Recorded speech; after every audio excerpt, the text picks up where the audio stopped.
عبدالصمد صاحب کا سوال ہے حضور اٹک سے، کیا کرکٹ میچ دیکھنا جائز ہے جبکہ فرائض میں کوتاہی نہ برتی جائے اور نظر کی حفاظت کا بھی خاص خیال رکھا جائے؟ دیکھیں قرآن مجید میں اللہ تعالیٰ کے ارشاد ہے والذین هم عن اللغو معرضون کہ ایمان والوں کی علامت ہے کہ وہ لغویات سے اعراض کرتے ہیں۔ لغو کہتے ہیں ایسا کام جس کا نہ دین کا کوئی فائدہ ہو نہ آخرت کا کوئی فائدہ، یعنی دنیا کا بھی فائدہ نہ ہو دین کا بھی فائدہ نہ ہو۔ تو ویسے تو کرکٹ دیکھنا بذات خود تو جائز کام ہے، آپ گلی محلے میں کوئی بھی کرکٹ کھیل رہا ہے آپ دیکھ سکتے ہیں، اس کو ایک مباح چیز ہے، اس میں تھوڑا سا ذہن فریش ہو جاتا ہے۔ لیکن آج کل جو بین الاقوامی سطح پہ میچز کھیلے جا رہے ہیں ان میں کھیل کو بذات خود مقصود بنا لیا گیا ہے۔ کھیل خود مقصد نہیں ہوتا، کھیل سے کوئی اور چیز جب مقصد ہوتی ہے تو اس کو دیکھا جائے گا وہ کیا ہے۔ مثال کے طور پر ہم جب کھیلتے ہیں تو ہمارا ذہن فریش ہوتا ہے اور وہ ذہن پھر مفید کاموں میں خرچ ہوتا ہے، مفید کاموں میں، قوم کی ترقی کے کاموں میں یا تعلیم میں یا دین میں، عبادت میں، کسی بھی مفید کام میں جس کا دنیا اور آخرت میں فائدہ ہو۔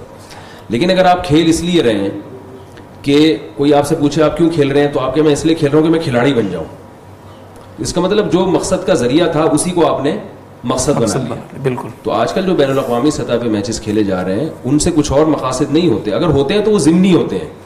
جیسے انڈیا کو ہرانے سے پاکستان کا مقصد یہ ہوگا کہ بھئی انڈیا والوں تھوڑے سے وہ ڈر جائیں، یا انڈیا والے پاکستان کو اس لیے ہراتے ہیں تو لوگ کیونکہ ہمارے سامنے یہ دلائل دیتے ہیں کہ بھئی میچز میں تو یہ ہوتا ہے ملک کی محبت بڑھتی ہے، جب ہماری ٹیم جیتتی ہے تو ملک سے محبت کا اظہار ہوتا ہے۔ یہ ضمنی چیزیں ہیں، یہ کھیل، یہ جو بین الاقوامی سطح پہ جو میچز کھیلے جا رہے ہیں ان کے مقاصد یہ نہیں ہے بلکہ مقصد کھیل ہی ہے۔ ٹھیک۔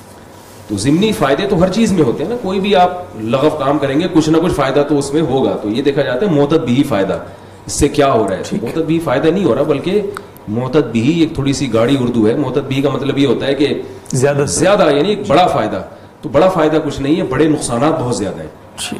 ایک بڑا نقصان تو یہ کہ عین اسی کو مقصد بنایا جاتا ہے اور اس کے جو ضمنی نقصانات ہیں وہ بہت زیادہ ہیں۔ تو اس لیے میں یہ نہیں کہہ رہا کوئی حرام ہونے کا فتویٰ نہیں دے رہا، وہ تو بڑے حضرات ہی بتا سکتے ہیں، لیکن اس سے اجتناب کرنا چاہیے۔ کم سے کم دیندار لوگوں پر، دین سے جڑے ہوئے لوگوں پر، علماء صلحاء پر یہ بالکل بھی سوٹ نہیں کرتا کہ وہ کرکٹ کے میچز دیکھیں۔ ان کو تو چاہیے کہ لوگوں کو تبلیغ کریں کہ بھئی ان لغویات سے اپنے آپ کو بچاؤ۔ ہاں گلی محلے میں جیسے چھوٹے پیمانے پر کوئی کھیل رہا ہے انٹرٹینمنٹ کے لیے، اس کے بعد بھول جاتے ہیں کون جیتا کون ہارا۔ یہاں تو ایک کئی دنوں تک بحثیں چلتی ہیں، پھر ان کو لا کے ان سے انٹرویو لیے جاتے ہیں، جیسے کوئی پتہ نہیں جنگ لڑ کے آئے ہیں میدان جنگ میں، جیسے کوئی آرمی کے فوجی آفیسرز ہیں جنہوں نے جو ہے وہ کارگل کی طرح قربانیاں دی ہیں انہوں نے، تو اس طرح کا پروٹوکول دیا جاتا ہے۔ بلکہ آج کل ان آفیسرز کو اتنی، جنہوں نے قربانیاں دی ہوتی ہیں نا، ان کو اتنا عزت نہیں دی جا رہی جتنی ایک چھکے چوکے مارنے والوں کو دی جا رہی ہے عزت۔ تو یہ کھیل کو آپ نے حد سے زیادہ بڑھا لیا، تو شریعت کے مزاج کے بہرحال یہ چیز 100% خلاف ہے، اور یہ علماء صلحاء پر بالکل بھی سوٹ نہیں کرتی۔